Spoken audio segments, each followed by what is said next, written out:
Et donc Sylvie nous dit l'ashwagandha est une plante très à la mode, mais quels sont ses vrais bienfaits et surtout est-ce qu'il y a des risques à sa consommation? Donc je pense que vous en avez sûrement entendu parler, cette plante qui est un peu difficile à prononcer, ashwagandha, voilà comment on écrit ce nom, et ça fait partie donc des plantes dont on entend parler, mais elle est utilisée de très longue date, notamment dans la médecine indienne, l'Ayurveda, et c'est pour ça qu'on l'appelle aussi ginseng indien, et son nom médical c'est Witena somnifera. Aujourd'hui, on la trouve voilà, sous forme soit de gélules, soit de petites gouttes ou encore de poudre. Et cette plante est notamment utilisée pour lutter contre l'anxiété. Oui, elle fait partie de ce qu'on appelle des plantes adaptogènes, c'est-à-dire qu'elle s'adapte à votre état, elle aide à maintenir un équilibre. En gros, si vous êtes très stressé, elle va vous aider à faire baisser cette anxiété, apaiser votre système nerveux et elle pourrait aussi aider pour le sommeil. À l'inverse, si vous vous sentez très fatigué, eh bien, elle peut donner un peu plus d'énergie et aider notamment pour la concentration.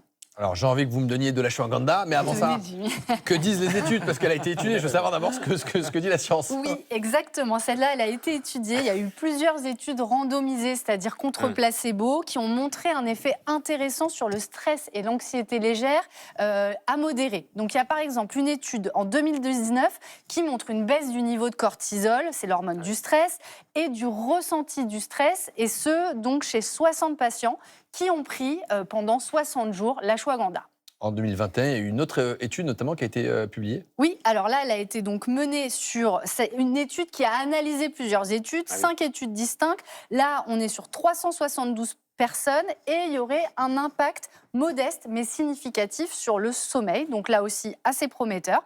Une autre analyse en 2022, menée là sur 12 études, ça fait à peu près 1000 patients au total, et qui conclut donc que les essais contrôlés ont mis en évidence un effet bénéfique sur le stress et sur l'anxiété. 12 études, 1000 patients. Alors 1000 patients, c'est bien, mais sur 12 études, il y a peut-être un petit problème. Exactement, c'est un petit peu la critique qui revient, c'est que les études sont faites sur des petites cohortes de patients avec des doses variables. Et d'ailleurs, souvent, les auteurs concluent qu'il faudra plus d'investigations et plus d'études pour savoir exactement la réalité de cette efficacité. Mais les résultats sont vraiment prometteurs. Et j'ai aussi posé la question au docteur Charlotte Gaspard, qui est notre médecin généraliste et spécialiste des plantes, qui m'a dit que oui, c'est une plante intéressante pour ses usages stress, anxiété. Bon, c'est plutôt pas mal. Alors, avant de la prendre, je vais quand même vous demander s'il y a des contre-indications. Oui, elles sont assez nombreuses, c'est vrai, Jimmy. Il y a l'ANSES qui s'est penché dessus et qui déconseille son utilisation chez les personnes donc, ayant des pathologies thyroïdiennes, hépatiques et cardiaques, également chez les femmes enceintes et chez les personnes sous traitement sédatif. Alors, il faut aussi dire que ça ne se substitue pas à un traitement contre la dépression ou d'autres troubles psychiques. Et puis, il faut faire attention à l'interaction avec les médicaments. Mais si vous n'avez pas tout ça, Jimmy, je peux vous donner l'ashwagandha. Je vais en prendre parce que je pense que là, j'en ai peut-être un petit peu besoin. Merci beaucoup, Rim, de toutes ces explications. Et vous voyez, Sylvie, vous avez une réponse pour le moins complète. Tout de suite, on prend le pouls de la France.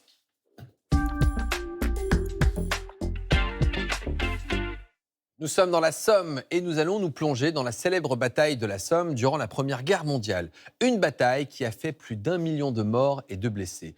Dans la boue et l'urgence, soignants et scientifiques ont dû innover pour sauver des vies. Reportage Gabriel Bray, Benoît Lordelot, Stéphane Joviado.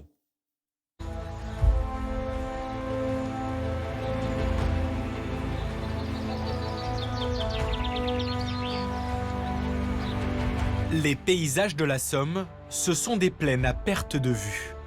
De vastes étendues qui seront le théâtre d'une des batailles les plus meurtrières de l'histoire. Il y a 110 ans, la bataille de la Somme voit s'affronter les Anglais et les Français contre l'Empire allemand. Sur le front, les soldats payent le prix fort. Le déploiement de nouvelles armes fait des dégâts effroyables. Les Allemands, ils ont la mitrailleuse Maxim qui fait quand même 600 coups par minute. Et vous avez les casques qui montrent un exemple où il y a quand même les impacts de balles qui sont dessus. Après, comme autre arme meurtrière, vous avez les obus. Le plus dangereux, ce sont les éclats. Quand le soldat est blessé, tout va rentrer à l'intérieur de la plaie. En 4 mois, 600 000 soldats sont blessés.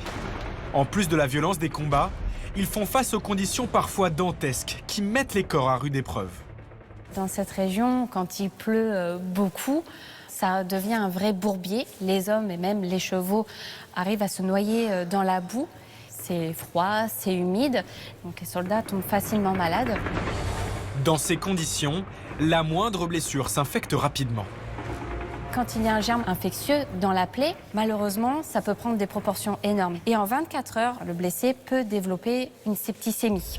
La septicémie est un état infectieux généralisé qui peut entraîner la mort. À l'arrière du front, des centaines de soignants sont mobilisés pour prendre en charge les blessés. Mais il leur manque une arme, un antiseptique efficace. L'innovation viendra de 2 scientifiques. À 60 km de là, à Compiègne, l'Américain Alexis Carrel et le chimiste britannique Henri Daquin développent une solution révolutionnaire pour désinfecter les plaies.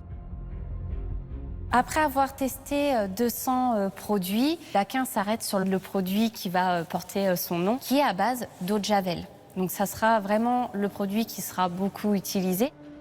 Ce nouveau désinfectant réduira drastiquement le nombre d'amputations. Face à l'afflux de blessés, les soignants développent aussi une nouvelle organisation des soins. Ils trient les patients en fonction de la gravité de leurs blessures pour mieux les prendre en charge.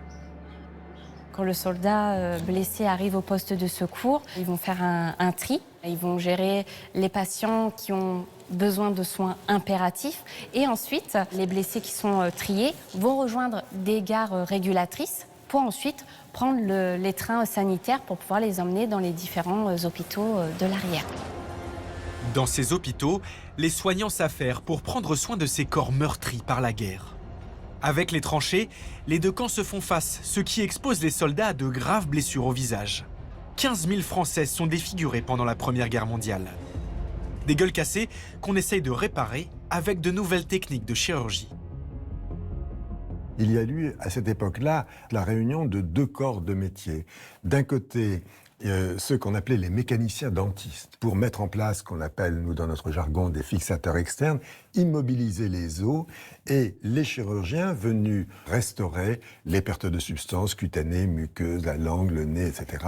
Et la réunion de ces 2 corporations a permis effectivement une avancée notable en termes de chirurgie réparatrice. Le professeur Bernard de Vauchel est l'auteur de la première greffe partielle de visage en 2005. Encore aujourd'hui, il utilise certaines techniques de chirurgie issues de la Première Guerre mondiale. Il y a eu un chirurgien qui s'appelle Léon Dufourmentel qui a décrit une technique de réparation des grandes pertes de substances de la partie inférieure de la face en utilisant la peau du cuir chevelu. Ce sont des techniques que nous utilisons encore aujourd'hui. Ça a été une période de prise de conscience, d'innovation, de découverte et de développement dont nous avons, nous, aujourd'hui, l'héritage. Avec plus de 400 000 morts, la bataille de la Somme fut l'un des épisodes les plus dramatiques de notre histoire. Mais la médecine a su progresser pour faire face à l'urgence. Infirmiers, médecins, chirurgiens, les soignants ont développé de nouvelles techniques pour accompagner et sauver le plus de soldats possible.